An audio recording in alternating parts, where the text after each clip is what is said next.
Black SUVs roared up my gravel driveway, like a task force on a mission, their tinted windows glinting in the morning sun. My heart skipped a beat. Men in crisp suits spilled out, earpieces and black jackets screaming authority. For a fleeting moment, I thought I'd slipped back into my old life. Decades of drug raids, espionage, and high-stakes ops.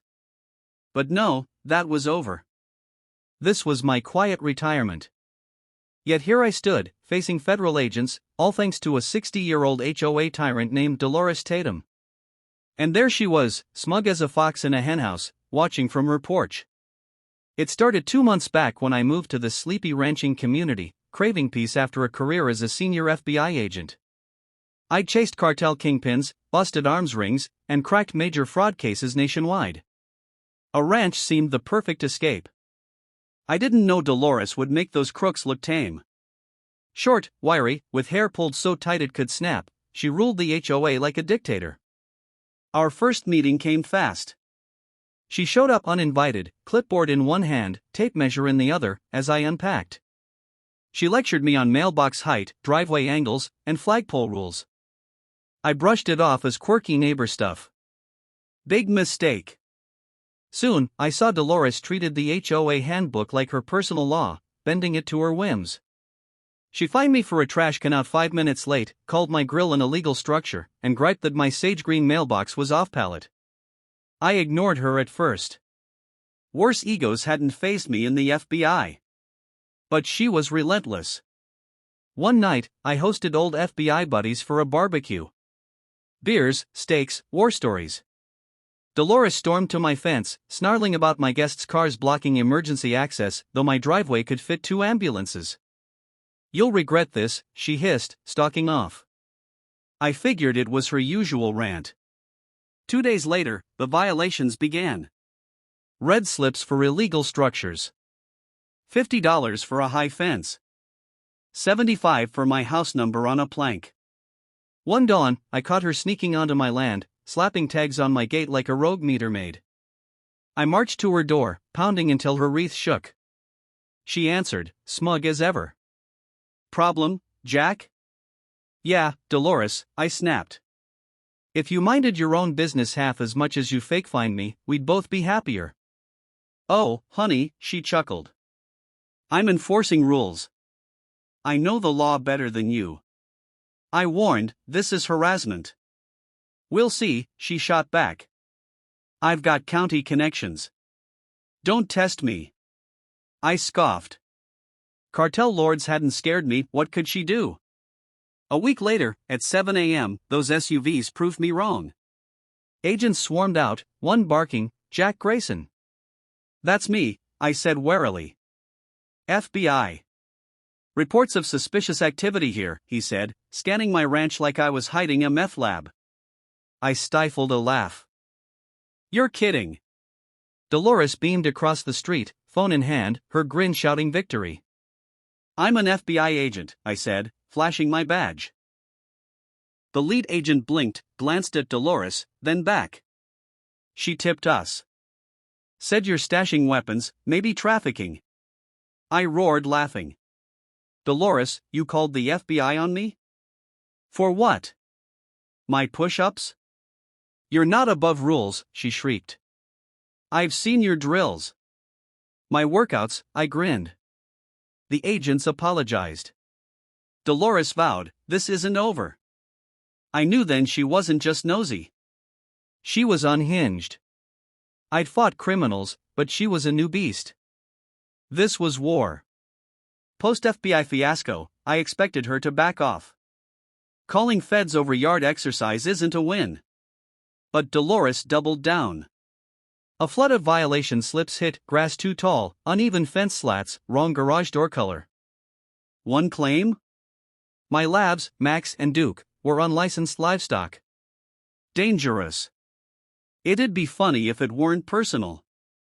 I confronted her again, waving the papers. "This is absurd.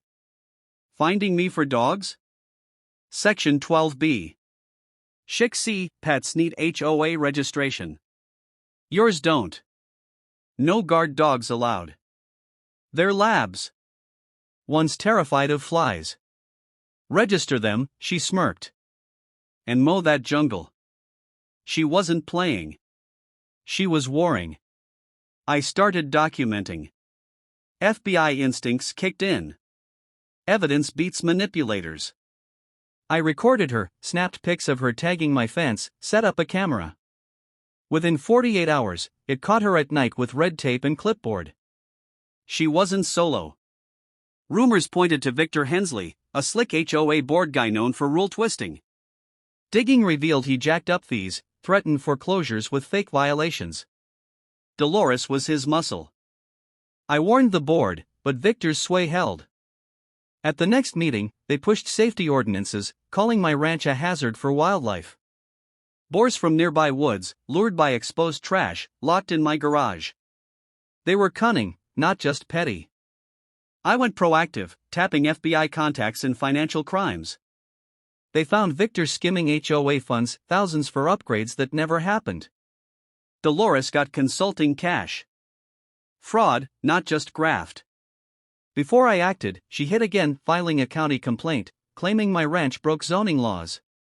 A county pal of hers showed up, sour-faced, calling my firewood an insect haven, threatening condemnation in 30 days. Victor pulled strings. They wanted me out, broke or bullied. But they misjudged me. I gathered footage of Dolores trespassing, her fake violations, and the fraud proof, then took it to a federal prosecutor I trusted. An investigation launched. But Dolores sprayed illegal operation on my barn one night. Caught on camera. "You're done," I said as she piled. "Can't prove it," she stammered, dropping the can. My phone showed the clip. "You just did." The fallout was quick. Victor's embezzlement unraveled, dragging Dolores down. Kickbacks from fake projects landed her in cuffs. Her HOA reign collapsed as she was hauled off, yelling about misunderstandings. I grinned. Days later, her letter hit my mailbox. Not threats, but a confession. She'd flunked the FBI exam decades ago, envied my career, and controlled the HOA to cope. I filed it away. Peace returned. Weeks later, sirens shattered my calm. Sheriff's cars, a SWAT van, cruisers swarmed my ranch. Dolores, in a sun hat, smirked across the street as officers encircled me. Jack Grayson, one barked. "We suspect illegal activity." Full search. I laughed. "This is Dolores, right?" Anonymous tip. "Firearms, explosives, drugs," he said stiffly. I glared at her glee. "They tore through my barn, shed, even firewood." "Nothing. Clean," an officer muttered. Dolores babbled about strange men in boxes to unimpressed cops, who left apologizing. She retreated, fuming. Next day, a violation tagged my barn as a hazard.